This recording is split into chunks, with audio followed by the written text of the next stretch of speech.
We heard the adage that leaders are readers. That is true. What is equally true is leaders are orators. Orator is the one who influences the minds of others by his communication skills.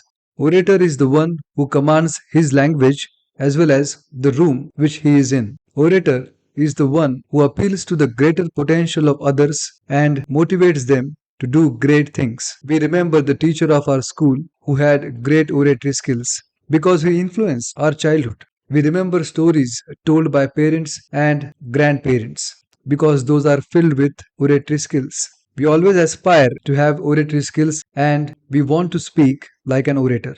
Here are four things which will help you to speak like an orator. First, command. Orator has command over language. Orator has a great large vocabulary. It has proved large vocabulary is directly proportional to intelligence and knowledge. If you have large vocabulary, that means you have more ideas, and more ideas come from more words, more concepts. In order to have command over language, reading comes in. If you start reading, reading stimulates our brain in a good way. And according to the law of neuroplasticity, the more we read, the more we have space in our minds. Reading builds a new neural network which helps us to connect many fields in a better way. With this connection, we understand more and we become more aware. Orators are voracious readers. Command over presentation. Command over presentation also comes from relaxing. Hence, before giving a speech, it is advisable to take deep breaths. It relaxes your body and you can deliver a speech with fewer hurdles. Once you are relaxed, you can plan out your words accordingly and speak clearly. Being relaxed also indicates that you are worthy of someone's time. You don't rush up because you give the same importance to you also, which itself shows you take yourself in high regards, which also shows confidence. Third commanding aspect is courage. Nowadays, in order to stay politically correct, we forgot to be assertive when it is needed. Assertiveness creates our identity. If you don't have any opinion and we are not taking any stand, we will be a part of herd. If we want to say something, we have to be firm and confident about what we are saying. I think this is the most admirable part of orators.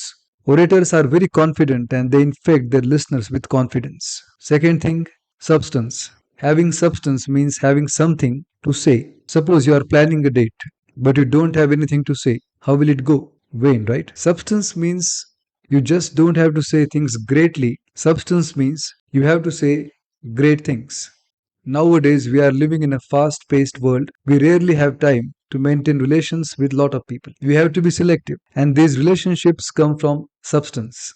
Let's say you crossed your age 25 and you have one place where you meet with your friends. You talk in the same way you were talking in college. What will happen? Your friendship will not last longer because you crossed your age 25 and you are looking for some serious discussion about your job and life. Rather, you will look for some quality time where you and your friends will laugh and will be happy. That means you will look for substance. Without substance, there cannot be great communication. If you have substance, you will not be off track and will not say unnecessary things, which will help you to avoid arguments and petty mistakes. Third, logic. Emotions affect us for a short time, but what has a long lasting impact on us? That is intelligence. Orators always have logic in their speech. They light fire in the heart while stimulating the brain. This is a great quality of orators that you would look for. Suppose you want to convince your father for a singing career and you are too emotional about it. You have love, passion, and a deep calling towards singing.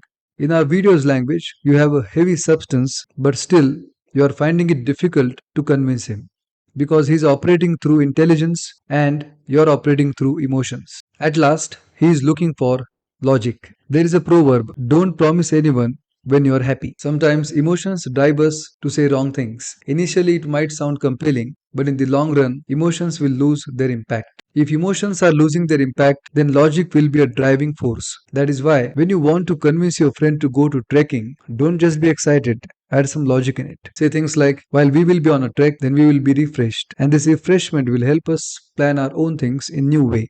Fourth thing, humor. There is saying by a communication expert, if you want to convince people, make them laugh. You read many quotes on laughter and heard many benefits of having a sense of humor. When it comes to orators, That is the most common skill amongst all. Many leaders have a great sense of humor. Leaders in history seem to cope up with stressful situations with humor.